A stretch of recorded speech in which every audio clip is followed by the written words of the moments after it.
en cuanto vamos a iniciar con lobulillo pulmonar secundario. Muy bien, como introducción, los bronquiolos son ramas de los bronquios subsegmentarios y estos se van a ramificar en bronquiolos terminales, que a su vez lo hacen en bronquiolos respiratorios. Se considera que la vía aérea conductora de aire más pequeña es el bronquiolo terminal, de modo que este intercambio gaseoso se produce en las porciones más distales a nivel del bronquiolo respiratorio. Nuestro objetivo en la clase es exponer los patrones y signos radiológicos de patología intersticial, correlacionándolos con la anatomía y la fisiopatología del lobulillo pulmonar secundario. Mostramos diagnósticos diferenciales, reseñando los hallazgos en imágenes que van a ser claves para ayudar a diferenciar una entidad de otra. Entonces, la idea es que ustedes vean, identifiquen y consideren los diagnósticos diferenciales cuando se les presente un caso por tomografía.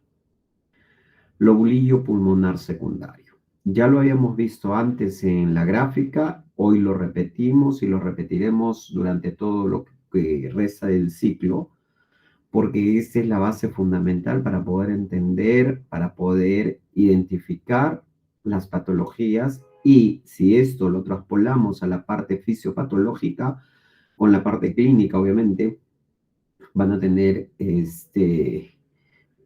un mayor acierto en el momento de la identificación diagnóstica.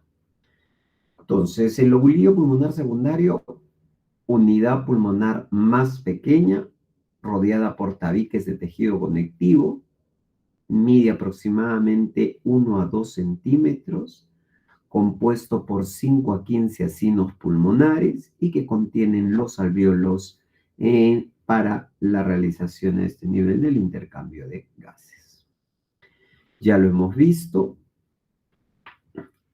lobulillo pulmonar es todo esto de acá, porciones más distales, ¿no? Estos son los septos, estos son los bronquiolos, los alvéolos, los acinos, ¿no? Por acá llega la parte arterial, parte venosa, parte de bronquio y todo lo amarillo es el linfático. ¿Ok? En este punto es donde se realiza el intercambio gaseoso para mejorar, para que pueda llegar la sangre oxigenada y después llegar hacia el corazón y ser distribuido en todo el organismo. El área tubular es la parte central del lóbulo secundario, o decirlo también centro lobulillar, ¿ya? Es esta de acá. Suele ser el sitio de enfermedades que van a ingresar al pulmón, ya sea por vía respiratoria, ya sea por, como ejemplo, las neumonitis por hipersensibilidad, las bronquiolitis respiratorias,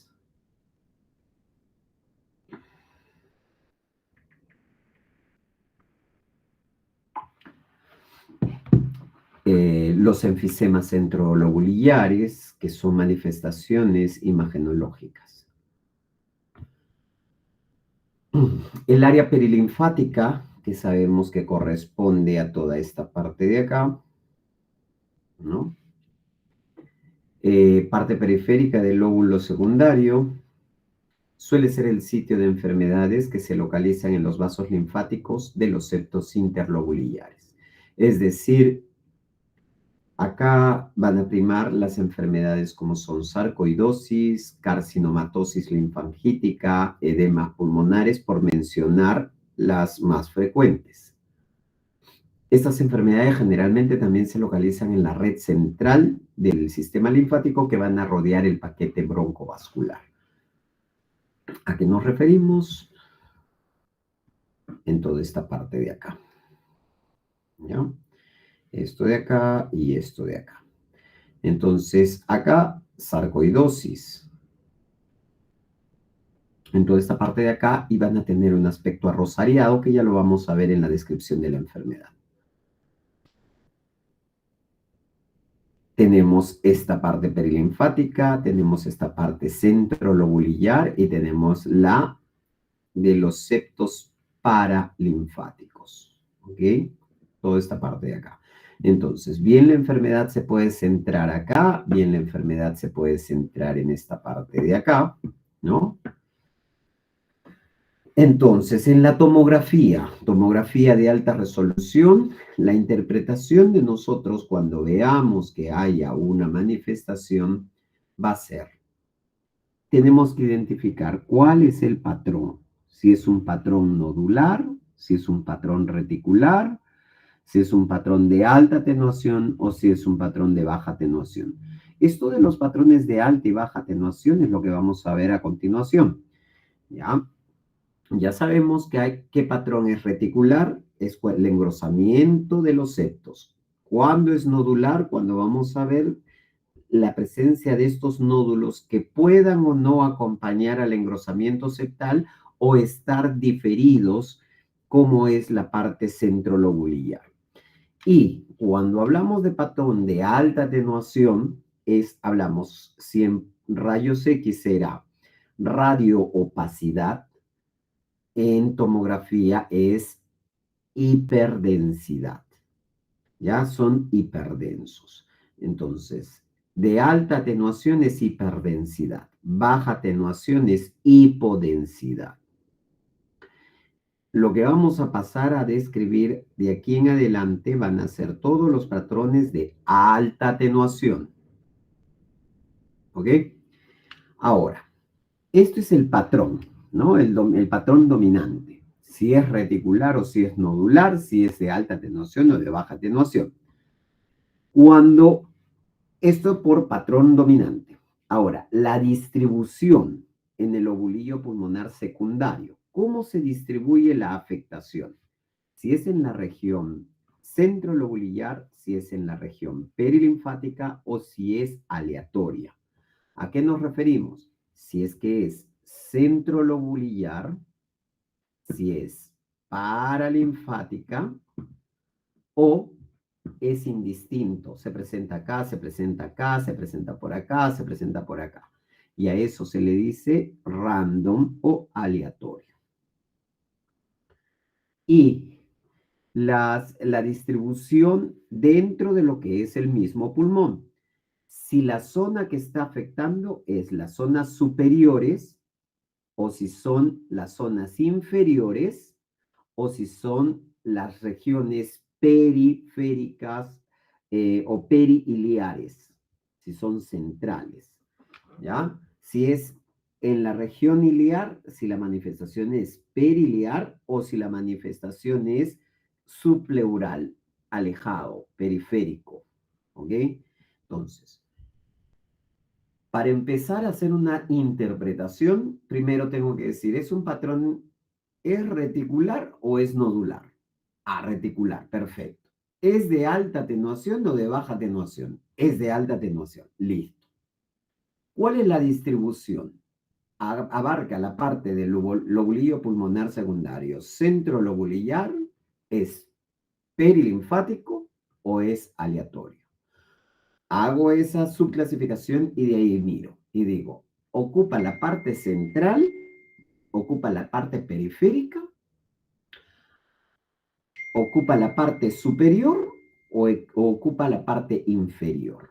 Entonces, según eso, me tengo que ordenar.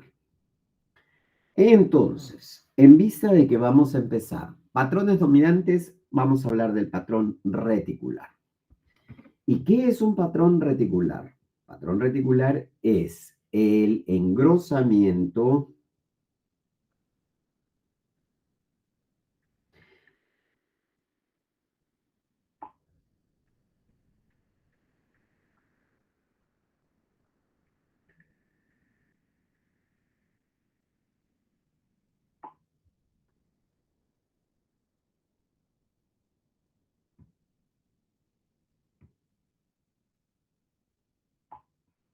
es el engrosamiento del intersticio pulmonar, ya sea por presencia de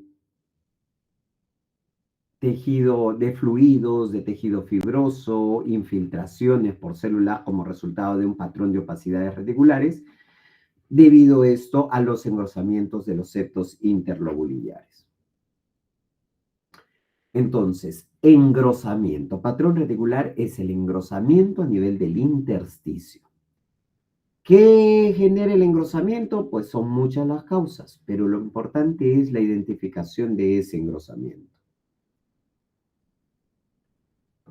Ahora, ¿qué es el intersticio? Porque estamos hablando de un patrón intersticial, ¿no es cierto? Patrón reticular, engrosamiento del intersticio pulmonar. Entonces, el patrón intersticial, el engrosamiento septal liso, generalmente se observa en los edemas pulmonares intersticiales, que son una de estas manifestaciones, las podemos ver desde una placa radiográfica, como es el caso de las líneas B de Kerley, las diseminaciones linfangíticas en el caso del carcinoma linfangítico, eh, pacientes con linfoma, pacientes con proteinosis alveolar. Entonces, en este patrón intersticial vemos el engrosamiento septal.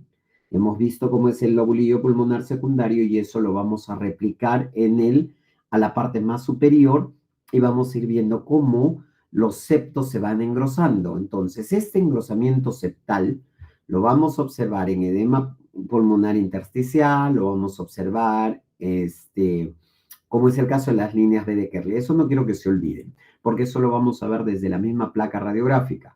Entonces, uno evidencia, oye, mira, tiene líneas B de Kerley, es una patología cardiovascular, probablemente de causa cardiovascular, y yo ya estoy hablando de un patrón intersticial porque estoy viendo que hay un engrosamiento septal a ese nivel. Ese es cuando hay el engrosamiento septal liso, porque también existe un engrosamiento septal irregular o nodular, que van a ocurrir también en diseminación linfangítica, pero ya al haber este engrosamiento irregular o nodular, esto, cuando ya hay combinación de estos dos, yo puedo pensar en sarcoidosis, puedo pensar en silicosis, y en Perú puedo pensar en una distribución de árbol en brote, tuberculosis. ¿Ok? Entonces, este engrosamiento septal lo vamos a ver en qué patologías, básicamente en carcinoma linfangítico, en edema pulmonar intersticial por falla cardíaca, en proteinosis alveolar. Por mencionar algunas, porque hay muchas otras patologías que puedan presentarlo, pero les ponemos estos ejemplos. Y cuando ese es el ISO, ¿no es cierto? Y el otro, que es el irregular o nodular, vamos a verlo también en carcinoma linfangítico, lo vamos a ver en linfoma, lo vamos a ver en sarcoidosis, lo vamos a ver en silicosis y lo vamos a ver también en los casos de tuberculosis activa por medio de la diseminación que hay por la presentación del patrón de árbol en brote. ¿Por qué? Porque ese es igual que la sarcoidosis. Se ve que hay un engrosamiento septal, ¿no? Yo lo que veo es, digo, oye, mira, acá hay un engrosamiento septal en el pulmón, ¿no? Está engrosado el septo, pero este septo tiene muchas imágenes nodulares. Entonces, estas imágenes nodulares están haciendo que yo vea que es un patrón nodular irregular, y el doctor dijo que esto se presentaba en sarcoidosis, se presentaba en silicosis, se presentaba en linfoma, en carcinoma linfangítico y en árbol en brote para el caso de tuberculosis activa. Entonces ya estoy identificando este tipo de patrón que lo estoy diferenciando de este otro tipo de patrón. ¿Ok? Muy bien. Entonces, el doctor dice carcinomatosis linfangítica, ¿qué es? Pues ahora lo vamos a ampliar. La carcinomatosis linfangítica es 50% de los pacientes van a presentar un engrosamiento septal. Normalmente es focal o unilateral. Este hallazgo es útil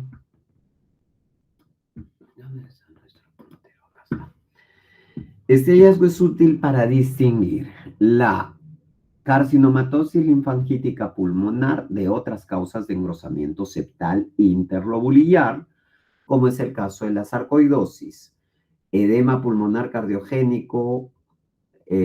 ¿Por qué? Porque ya está diciendo que en el 50% de pacientes este hallazgo es focal o es unilateral, lo que no ocurre en el caso de sarcoidosis o edema pulmonar cardiogénico. Entonces, la localización o la focalización o presentación, en este caso, si yo lo veo aislado en una sola parte, voy a pensar de frente en, puede ser una carcinomatosis linfangítica pulmonar por el engrosamiento septal focal. Obviamente que esta carcinomatosis linfangítica va a tener la manifestación inicial y una manifestación tardía que va a ser estrepitosa. Pero lo importante es reconocer el engrosamiento focal o septal. La presencia de linfadenopatías ciliares las podemos ver en el 50% de los casos y generalmente hay antecedentes de adenocarcinoma. Se pueden observar hallazgos idénticos en pacientes con linfoma en el caso de niños que son portadores del VIH y van a desarrollar una neumonitis intersticial linfocítica, que es enfermedad rara, es infiltrativa y es benigna. Entonces, 50% de los casos pueden cursar con linfadenopatías ciliares, ¿ya? Y más aún si le vamos a encontrar la asociación con adenocarcinoma. Entonces, ya tenemos una identificación de esta primera patología. Entonces, en la tomografía, lo que yo voy a ver, ¿no? Por ejemplo, acá es un adenocarcinoma lo que está presentando este paciente, pero lo importante en este caso es, miren este engrosamiento septal que se está dando a este nivel, y es netamente focal, se ve solo en el segmento superior del lado del hemitórax derecho, ¿no? Y que no se replique en el resto, ¿no? Esos son el trayecto de los vasos normales, pero el engrosamiento septal solo lo estoy viendo en la parte apical superior. Entonces, miro, es focal, es localizado, es unilateral.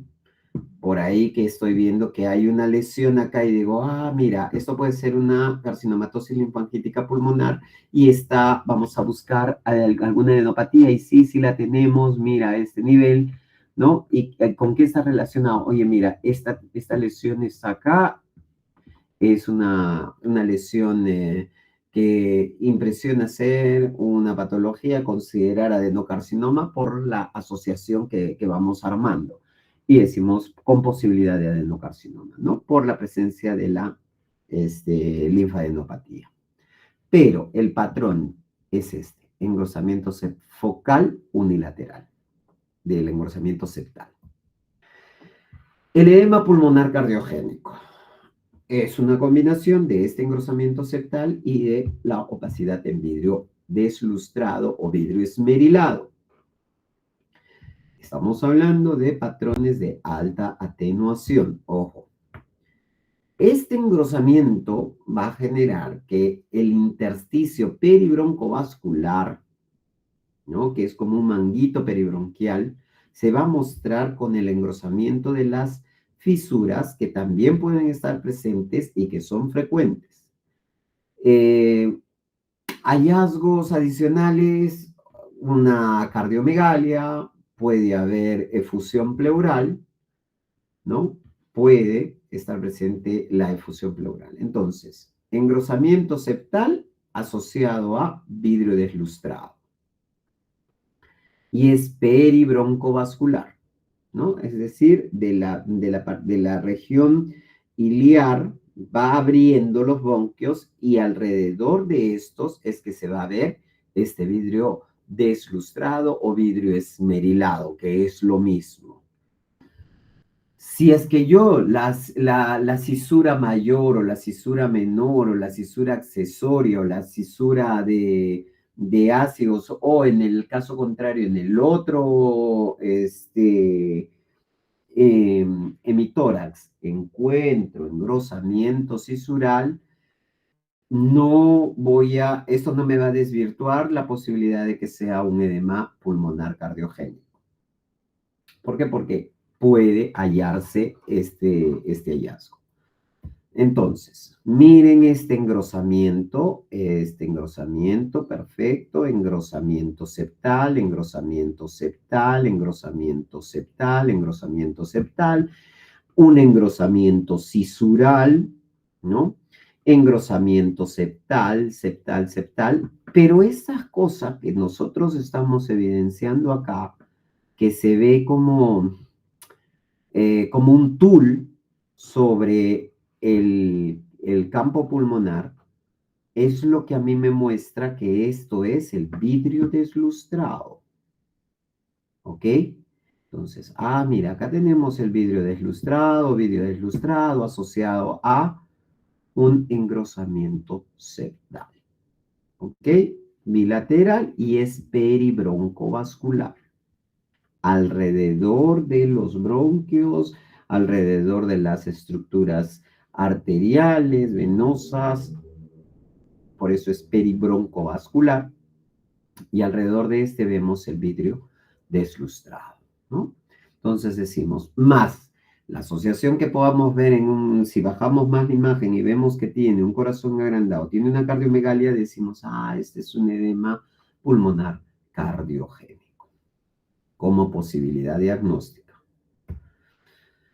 La proteinosis alveolar, una enfermedad rara, etiología que no se conoce, y genera una acumulación tanto a nivel alveolar como intersticial de un fosfolípido positivo en el momento de que se hace una muestra y se hace una tinción, ¿no? ¿Y qué es lo que va a manifestar esta proteinosis alveolar?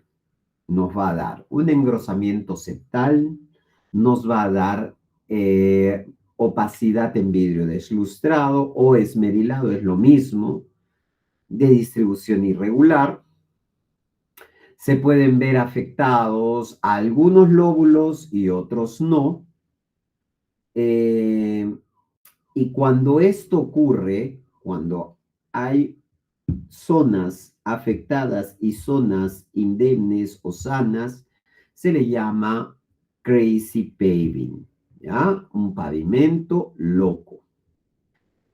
Se pensó al inicio que este crazy paving era patognomónico de la proteinosis alveolar. Entonces uno veía un patrón de crazy paving y automáticamente uno decía, es una proteinosis alveolar. Pero se ha visto que esta misma afectación aleatoria, ¿no? Porque afecta algunas partes, algunas zonas y otras las respeta.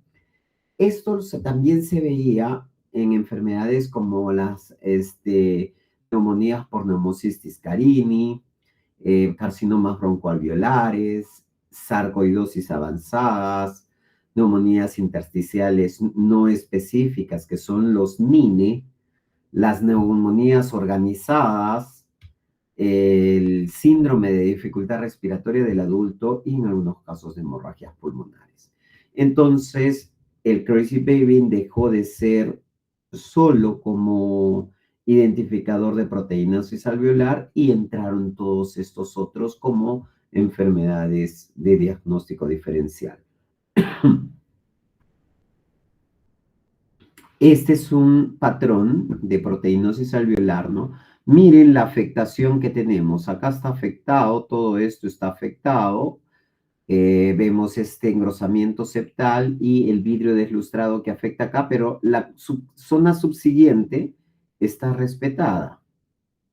Y a este otro lado hay afectación, acá hay una zona que está respetada, en la parte superior está respetado, acá hay compromiso, acá no, acá no, acá hay compromiso. Entonces, por eso le llamaron pavimento loco, ¿no? En el lado contralateral igual, toda esta parte, engrosamiento septal con vidrio deslustrado, hay unas zonas que están totalmente sanas, que no se ven afectas, entonces por eso le llamaron un pavimento loco, crazy paving.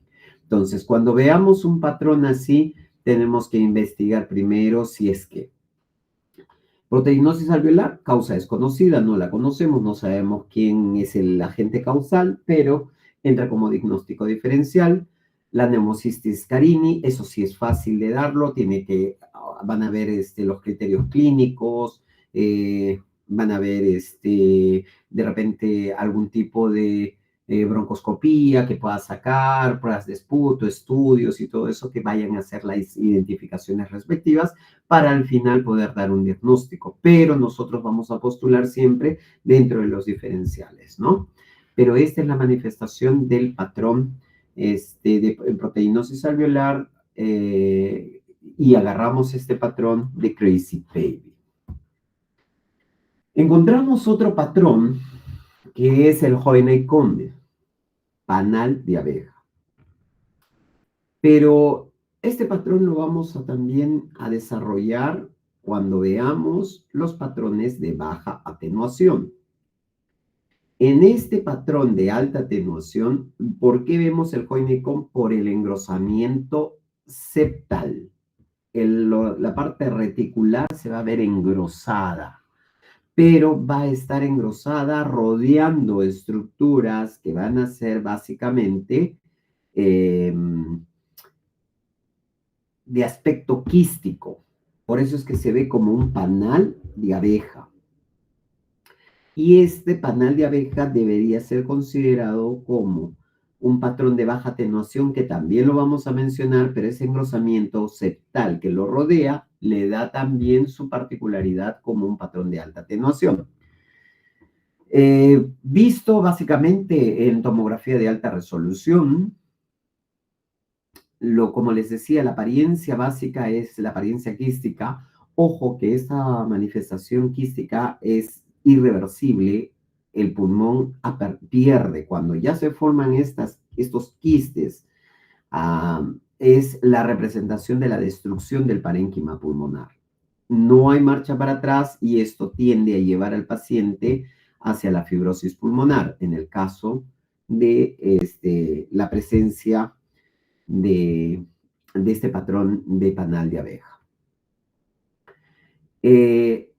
Son pequeños espacios quísticos revestidos por epitelio bronquiolar con paredes engrosadas. Eso es lo que nos hace ponerlo dentro o considerarlo dentro de este patrón de alta atenuación, ¿ya? Pero la manifestación de esta básicamente es en el grosso, en el macro de los patrones, que vendría a ser el patrón NIU, neumonía intersticial usual. ¿Ya? Entonces, y que por ende sería la diferencia entre dos grandes grupos, el NINE, que ya lo mencionamos hace un momento, y el NIU, que también lo vamos a ver con mayor desarrollo más adelante. Pero este es el patrón de Hohenheim. Como les digo, es un panal de abejas, que no les muestro imágenes porque la vamos a ver más adelante, como particularidad del NIU. Los patrones nodulares. Ya hemos visto el reticular. Ahora vamos a ver específicamente el nodular.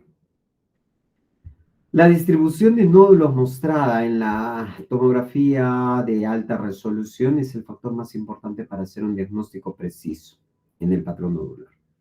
En la mayoría de los casos, los nódulos son pequeñitos, pueden colocarse en una de tres categorías. Primero, la distribución perilinfática. Nosotros recordamos el lobulillo pulmonar secundario y ya sabemos la ubicación perilinfática. 1. La segunda, centro lobulillar, y ya les había mostrado en esa imagen con ese círculo azul en la parte centro lobulillar. Y la aleatoria, que puede ir tanto, van centrolobulillares, perilinfáticas, de distribución aleatoria, ¿no? Entonces, no hay una preferencia de localización o de ubicación específica en este lóbulo secundario. En la distribución perilinfática, en pacientes con distribución perilinfática se observan nódulos en relación con las superficies pleurales a nivel de los tabiques interlobulares, a nivel del intersticio peribroncovascular, ¿ya? Y estos nódulos son casi siempre visibles en una ubicación subpleural, particularmente en relación con las cisuras. Entonces, la distribución perilinfática, nos acordamos del lobulillo pulmonar secundario y decimos, en la línea amarilla que lo rodea, ahí vamos a ver esos puntos, pero si hay un engrosamiento de la cisura y vemos unas imágenes nodulares, también decimos perfecto, ahí también está, ¿no? Y hay que hacerle el, el seguimiento de toda esta parte del engrosamiento septal e ir identificando la parte nodular. Entonces decimos así, es una distribución perilinfática porque no está distribuida por la periferia, pero no está abarcando lo que es básicamente los bronquiolos, ¿no? Cuando es centrolobulillar, eh, los nódulos van a estar netamente en la mitad, como se ven en algunas patologías que las vamos a ver más adelante, y que esto no significa que no puedan tener combinaciones en grados más avanzados de la enfermedad, que ya no solo sea centrolobular, sino también perilinfática. Pero estos nódulos van a estar limitados en la parte central, ¿ya? eh, Preservan las superficies pleurales, es decir, si el otro daba el engrosamiento septal y que podía ser subpleural, este no. Este respeta la región subpleural y solo abarca la parte más central. ¿Ya? Y cuando es aleatoria, pues es de uno y del otro, perilinfático y central. Y pues es la combinación de los dos, ¿no? La distribución aleatoria. Entonces, acá lo que vemos. Esto es perilinfático. Miren cómo es el engrosamiento y miren estos nódulos, nódulos, nódulos, nódulos, nódulos, nódulos, nódulos. Vemos que a nivel, este es el lobulillo pulmonar secundario y en las regiones vemos que hay engrosamiento septal o perilinfático con presencia de nódulos, nódulos, nódulos, nódulos, nódulos. Veo un engrosamiento a este nivel, igual voy a ver nódulos, nódulos, nódulos, nódulos. Entonces yo digo, es una distribución perilinfática. Es decir, en estas partes de acá yo veo que todo puede haber nódulos, pero la parte central está respetada. Igual que acá, igual que acá, igual que acá. Pero cuando es centrilobulillar, yo los voy a encontrar la afectación del patrón nodular acá, acá, acá, porque es centrolobulillar. Centrolobulillar. No lo voy a ver por encima de la línea, sino en la parte intermedia de la línea. Y cuando hablamos de aleatorio, están sobre la línea y están en la parte del centro.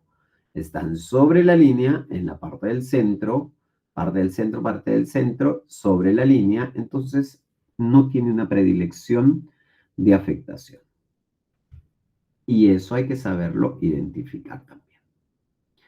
Entonces, son múltiples nódulos, perfecto. ¿Son nódulos pleurales o no pleurales? Son nódulos pleurales, perfecto. Si son nódulos pleurales, ¿qué voy a ir? Afectación subpleural es afectación septal peribroncovascular, sí, no. Si es subpleural, si es septal y es peribroncovascular, bajo. Distribución perilinfática.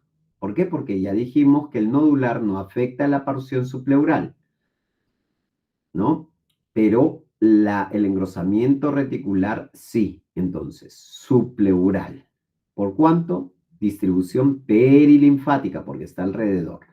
¿Quiénes generan distribución perilinfática? Tenemos sarcoidosis, silicosis, carcinomatosis linfangítica. dentro de los principales.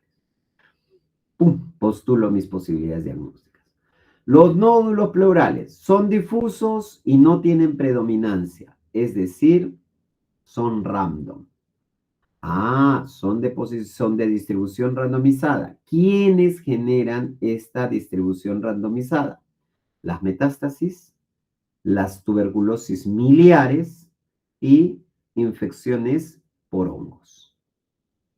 Entonces, yo si solo veo que es perilinfática la distribución, voy a mis opciones son estas. Si yo veo que afecta tanto la región perilinfática como la porción central, yo digo, hay que ver si esos nódulos no son por metástasis y no son por infección de tuberculosis miliar o hongos. Listo, se acabó. Si los múltiples nódulos son nódulos que no son pleurales, inmediatamente pienso, ya, la distribución es centrolobulillar. Si es centrolobulillar, voy a pensar, primera opción, neumonitis por hipersensibilidad. Voy a pensar en infecciones. Voy a pensar en carcinoma broncoalveolar. Voy a pensar en bronquiolitis respiratoria como opciones. ¿Ok? Entonces, eso es un poco lo que yo tengo que identificar para yo poder sacar posibilidades diagnósticas. Entonces, los nódulos perilinfáticos, ya dijimos, sarcoidosis, carcinomatosis linfangítica, silicosis, las neumoconiosis en los trabajadores por carbón, las asbestosis, que son, en realidad, no son muy... Tenemos que para las asbestosis averiguar el antecedente del paciente. Si no, no nos metamos a dar como posibilidad diagnóstica, como sería en el caso de la neumoconiosis. ¿Este trabajador de dónde viene? No, mira, es un trabajador que viene de Mina. Ves desde su placa radiográfica, ya ves un patrón reticular o un patrón con engrosamiento septal y nodular a nivel perilinfático. Ya, sí, es una neumoconiosis. Dentro de las neumoconiosis ya se harán las disquisiciones de cuál es la causa. Por ejemplo, acá tenemos esta imagen que es un engrosamiento septal, marcado engrosamiento septal, ¿no? Engrosamiento septal, engrosamiento septal, engrosamiento septal. Miren este otro que acá es una de las cisuras y hay un engrosamiento cisural, igual que acá, ¿no? Entonces, este engrosamiento cisural tiene una particularidad y si yo me doy cuenta, mira, tienen un puntito, otro punto, otro punto, otro punto, otro punto, igual que acá, puntito, puntito, puntito, puntito, puntito, puntito. Oye, es un patrón nodular, retículo nodular, porque veo que hay engrosamiento del reticular y que se está asociando en su trayecto con presencia de nódulos. En este caso se referirá a una sarcoidosis como primera opción. Segunda opción, porción de árbol en brote, podría ser una TB miliar, pero la TB miliar es un poco más de distribución mucho más difusa, pero no puedo dejar de tenerla como consideración dentro de mi diferencial. Más en Perú, en lo primero que yo pensaría va a ser, cuando veo un patrón reticulonodular, más en tuberculosis que en sarcoidosis, ¿no? Por epidemiología. Acá tenemos otra, ¿no? Engrosamientos septales es un patrón, miren ese patrón engrosamiento septal y miren la presencia de así arrosariado, ¿no? Igual acá, engrosamiento de la cisura, acá tenemos otro, ¿no? Y acá tenemos unas imágenes ganglionares. Entonces inmediatamente nos hace pensar y decimos, oye, espérate, linfadenitis. ¿Y quién cursa con linfadenitis? Linfadenitis también se ve en silicosis. Se ve perdón, no en silicosis, sino en sarcoidosis. Linfadenitis también se puede ver en tuberculosis. También se puede ver en metástasis, ¿no? Entonces, diagnósticos diferenciales a tener en cuenta y reconocimiento del patrón retículo nodular. Dentro de lo que es la distribución, los nódulos centrolobuliares se van a observar en neumonitis por hipersensibilidad, bronquiolitis respiratoria en fumadores, enfermedades infecciosas de vías respiratorias que van a darse básicamente por una diseminación endobronquial, ya sea el caso de tuberculosis o micobacterias no tuberculosis que podrían generar bronconeumonía.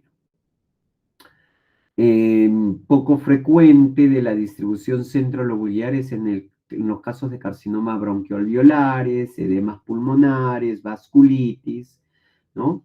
En muchos de los casos, los nódulos centrolobulares son de densidad en vidrio deslustrado o esmerilado y son mal definidos.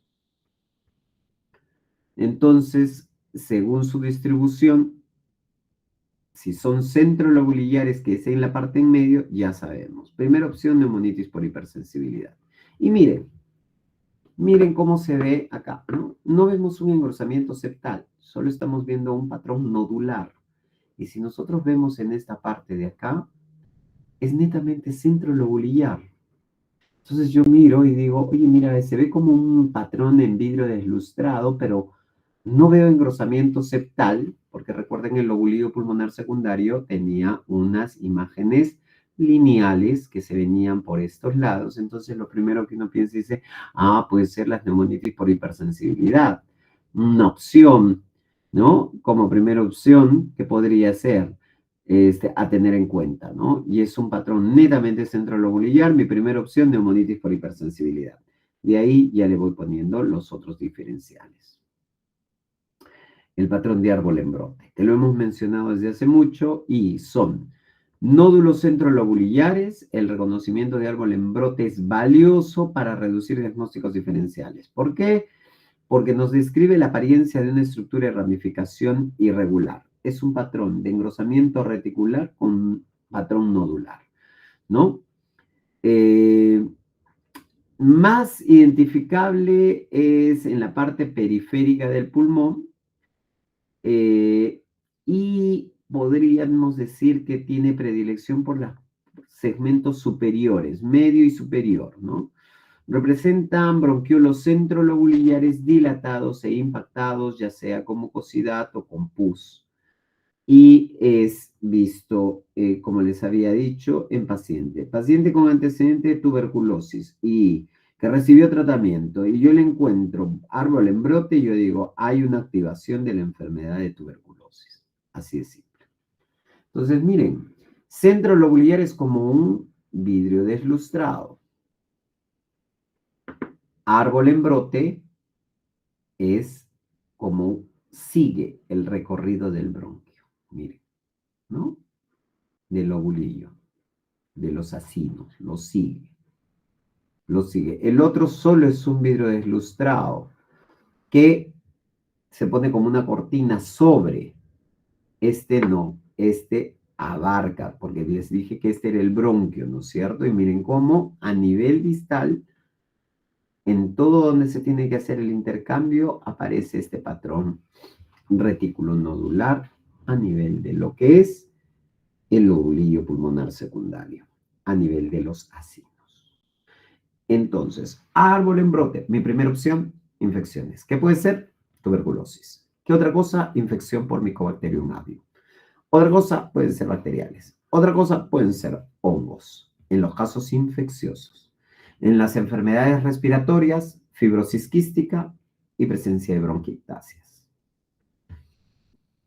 ¿Pueden ser por efectos alérgicos? Sí. Aspergillus, ¿no? Y alergia broncopulmonar. Por aspiración, sí podría darse el caso, ¿no? Pero mi gol estándar, o mejor dicho, mi primera opción para pensar por la presencia de árbol en brote, inmediatamente tuberculosis. Sí, pero le ha salido sus BK negativos. ¿Qué dice el cultivo? El cultivo es negativo. ¿Qué más está apareciendo? Tiene antecedentes, es un paciente inmunosuprimido, listo. Inmunosupresión. ¿Quiénes me pueden dar la inmunosupresión? Un hongo. Entonces, inmediatamente se cambia o se varía la posibilidad al otro diferencial, que también está considerado. Entonces, ese es el árbol en brote. Miren cómo se ve, es muy bonito, muy clásico, muy característico. Es lo mismo que vimos en la gráfica, solo que acá lo estamos viendo en una tomografía. Sigue el contorno de los acinos. ¿Ven? ¿Ven? ¿Ven? ¿Ven? Listo, característica. Las distribuciones aleatorias. Distribución aleatoria, diseminación hematógena de infección, pequeños nódulos aleatorios, los vamos a ver. En metástasis hematógenas, las tuberculosis miliares, infecciones por hongos miliares, o sea, el típico, la manifestación, la distribución, por decirlo así. La sarcoidosis, que son las grandes simuladoras de todas las... La tuberculosis y la sarcoidosis pueden simular cualquier enfermedad. Eso siempre tenganlo presente. Por eso son dos opciones. Cuando veo un patrón retículo nodular de distribución difusa y todo, dentro de mi diferencial, si estoy en Perú, voy a poner tuberculosis. Si estoy en Estados Unidos, voy a poner sarcoidosis. ¿Okay? Las histiocytosis de células de Langerhans también cuando estas se presentan en etapa nodular temprana. Entonces, acá está en random, ¿no? Vemos engrosamiento septal, hay nódulos de distribución que siguen una línea del septo y hay otros que no, que aparecieron netamente como imágenes nodulares que no tienen localización periférica ni centro lobulillar o centro lobulillar, como es estos casos de acá, centro lobulillar, centro lobulillar, centro lobulillar. Miren acá a nivel del engrosamiento septal, bien arrosariado, sí, en ese caso. Entonces es una distribución random. Yo miro esta tomografía y digo, ya una opción. Hay que pensar en tuberculosis miliar, si hay el antecedente epidemiológico o no. Hay que pensar en metástasis, si es que hay un primario donde esté disparando la patología, histiocytosis de células de Langerhans como posibilidades de diagnósticos diferenciales, ¿ok? Entonces, dentro de los patrones de alta atenuación ya habíamos mencionado, ya habíamos hablado de lo que es la opacidad de vidrio deslustrado o vidrio esmerilado, ¿no? Se ve como una neblina densa a nivel del parénquima pulmonar, pero ¿qué tiene una particularidad? Que el vidrio deslustrado a mí es como un tul. Tú pones un tul en tu ventana y no es que no te deje ver la ventana, te permite verla, es como una neblina que te permite ver a través de. Lo mismo ocurre en el vidrio deslustrado. Aparece el vidrio deslustrado, pero a mí me permite visualizar las estructuras vasculares que se ven a nivel del parénquima pulmonar. Cuando este vidrio deslustrado se hace muy coalescente, se hace denso, y se convierte, deja de ser en un vidrio deslustrado y pasa a ser una consolidación, entonces ahí sí yo ya no voy a poder visualizar las estructuras ni vasculares ni reticulares. ¿Por qué? Porque ya ha sido reemplazada por la parte consolidativa y que felizmente puede recibir tratamiento y eh, mejorar el cuadro. Pero la diferencia entre vidrio deslustrado y consolidación, vidrio deslustrado me permite todavía evidenciar las estructuras y la consolidación no. Tanto vidrio deslustrado como consolidación es un patrón de alta atenuación. Y se va dando, ¿por qué? Porque va a haber un reemplazo del aire, ya sea por líquidos, ya sea por células o ya sea por fibrosis, ¿no? Y líquidos hablamos de todo, pues, ¿no? Que va a generar la obstrucción y esa obstrucción el proceso inflamatorio y el proceso inflamatorio representa la manifestación de vidrio deslustrado y si esto viene con un proceso infeccioso va a conllevar a la parte coalescente de las estructuras de vidrio deslustrado formando una consolidación y generando este patrón de alta atenuación. ¿Ya? Por ejemplo, vemos acá vidrio deslustrado. Yo veo las estructuras, veo las estructuras, veo las estructuras. La consolidación a mí no me deja ver nada. Yo no veo nada.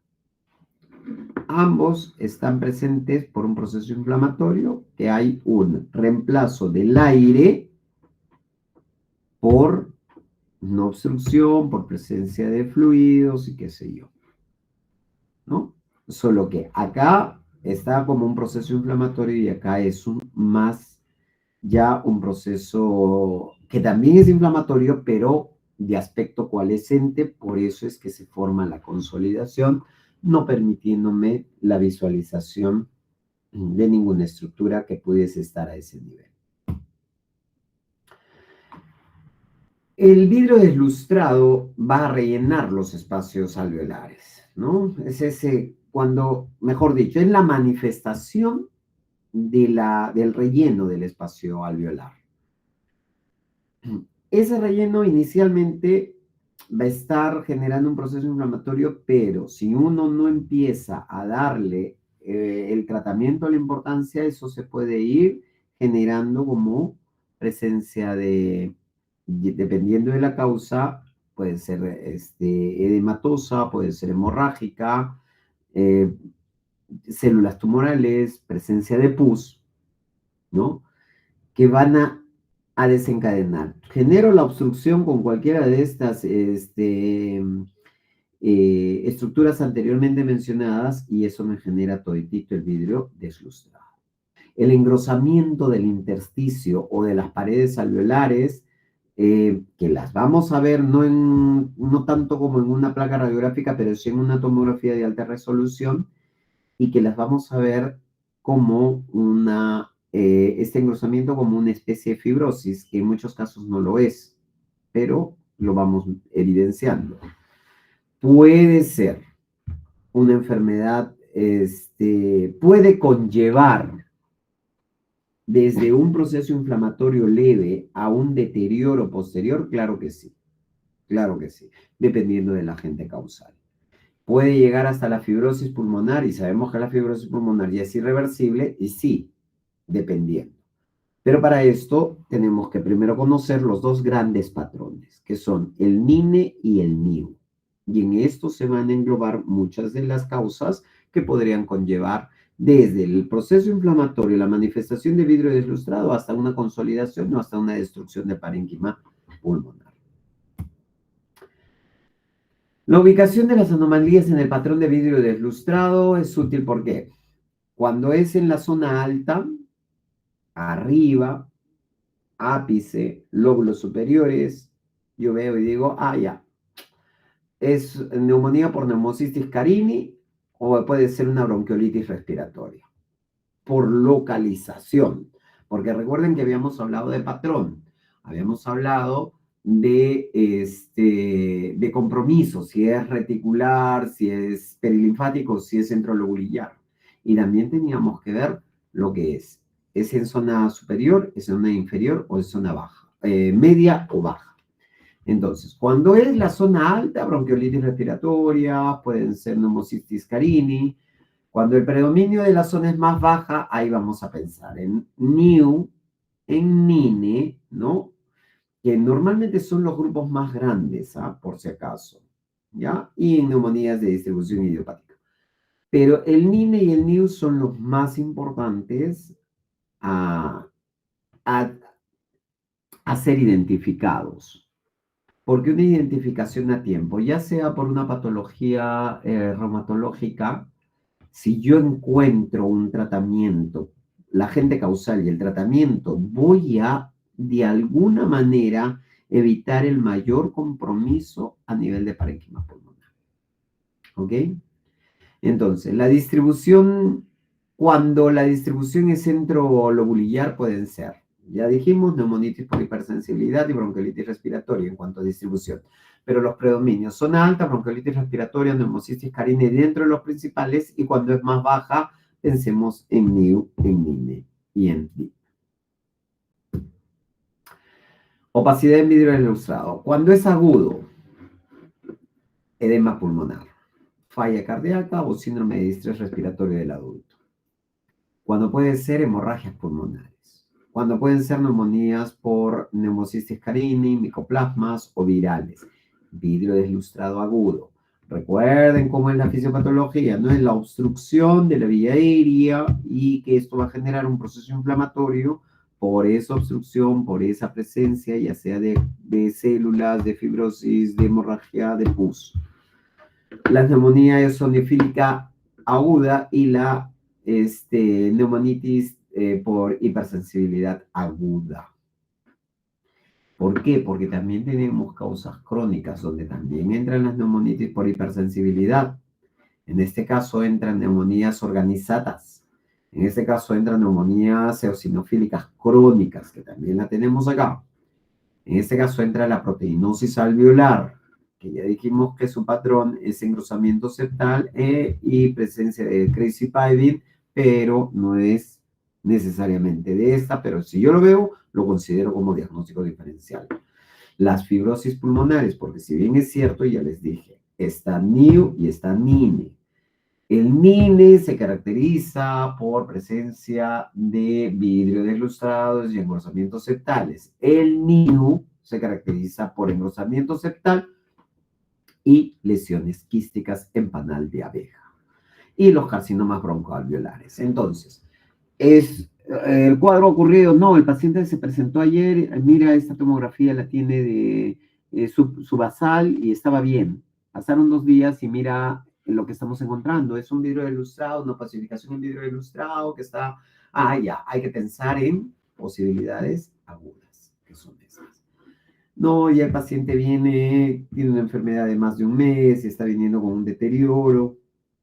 La basal ya tenía esto y se ha ido agregando distintas manifestaciones o imágenes que van a ir en relación con un proceso crónico. Nuestras posibilidades diagnósticas serán estas. ¿Ok? Entonces, el carcinoma de células broncoalveolares pueden presentarse como nódulo solitario o una masa. Esto se presenta en el 40% de los pacientes. Pueden ser consolidaciones focales o difusas. Hablamos de consolidaciones en el 30% de los casos. Pueden hablarse de nódulos centrolobulillares difusos mal definidos debido a la diseminación endobronquial. Esto se puede presentar en el 30% de los casos. Entonces, el carcinoma de células broncoalveolares lo vemos así. Tenemos vidrio deslustrado, que es toda esta parte de acá, engrosamiento septal y el área más de aspecto consolidativo como un nódulo solitario, ¿no? Es como un nódulo solitario que se ve y justo está en la región peribroncovascular. Entonces, nódulo de aspecto espiculado, rodeado de vidrio deslustrado, a carcinoma broncoalveolar, ¿no? ¿Y por qué dice su mismo nombre? Broncoalveolar. Bronquioalveolar. Ahí están los bronquios. El bronquio que tiene aire. Ahí está. Acá. Todo bronquio va acompañado de su estructura vascular, ¿no? Y esto de acá, vemos el bronquio como un anillo. Y acá vemos la parte vascular y esto me genera un signo que se llama el signo de anillo en sello, ¿no? Como lo hacían antiguamente los reyes o qué sé yo. Entonces sellaban con con su anillo. ¿Ya? Y eso se llama el signo del anillo en sello, característico de la manifestación de las bronquiectasis. Como adicional a la presencia del nódulo que se da en peribroncovascular, ¿no? O broncovascular, ese es el carcinoma broncovascular. Acá tenemos más manifestaciones. Miren, es un patrón de alta atenuación en vidrio deslustrado, ¿no? Que se ven con engrosamientos septales. Esto ya se ve más como un crazy paving, pero hay un patrón nodular marcado, ¿no? Miren cómo se ve marcado. Vidrio deslustrado bilateral, presencia de algunas imágenes que puedan representar a lesiones quísticas. Ahora, el NINE. Tanto hemos ido hablando de NINE hasta que llegamos a NINE. El NINE se caracteriza histológicamente por un patrón relativamente uniforme, inflamación celular intersticial que debe estar asociado a grados variables de fibrosis. Normalmente cuando un NINE no es tratado, a lo que va a llegar es a una fibrosis pulmonar.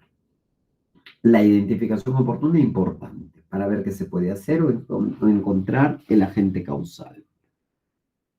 ¿Ok?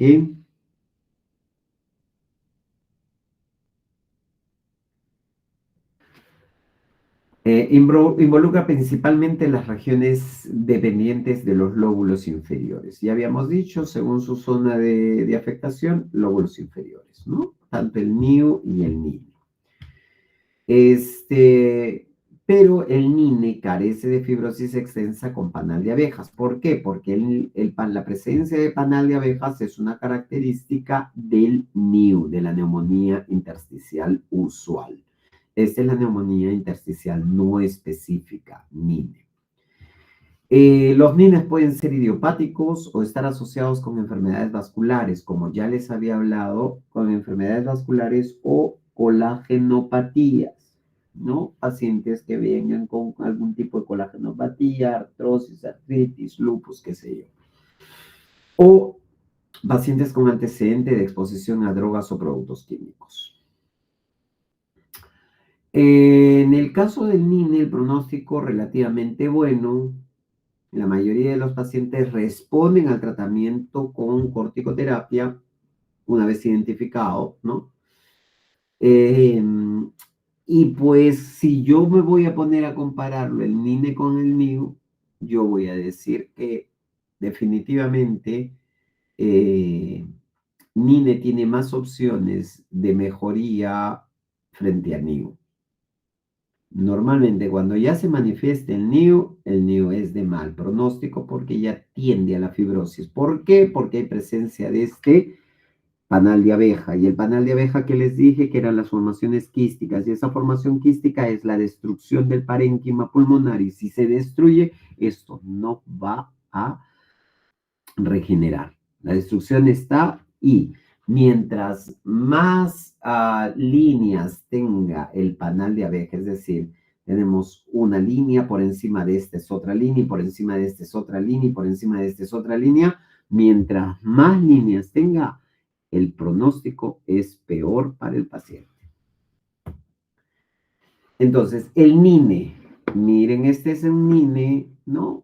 Caracterizado patrón en vidrio deslustrado. Es un patrón en vidrio deslustrado, hay un engrosamiento septal, llega a las regiones, pero normalmente, si se dan cuenta, respeta un poco las regiones subpleurales, ¿no? Las respeta un poco las regiones subpleurales, pero ya el proceso está, se ve en vidrio deslustrado, esto puede conllevar a una parte consolidativa, a una consolidación, porque se hace muy de aspecto coalescente, el engrosamiento septal que está presente ahí, hay algunas bronquiectasias a este nivel, ¿no? Y engrosamiento broncovascular, presencia del anillo en sello, y este es un compromiso, ¿no? Entonces, así inicia, miren cómo se ve, y si es que esto puede llegar a progresar y seguir haciéndose como un vidrio deslustrado, que va desde las regiones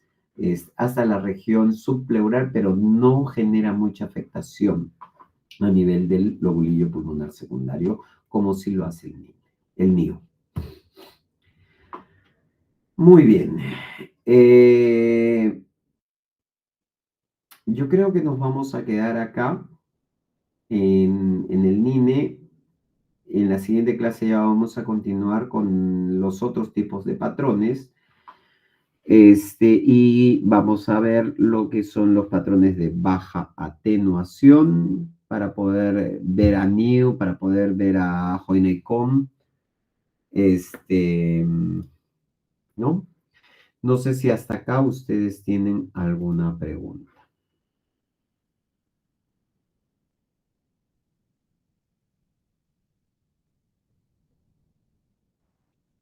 Todo claro, doctor. Bueno, Todo listo. claro. Entonces, hasta la próxima clase. Que tengan buenas noches y gracias por su atención. Adiós. Gracias, doctor. Hasta luego. Salud, doctor. Hasta luego, doctor.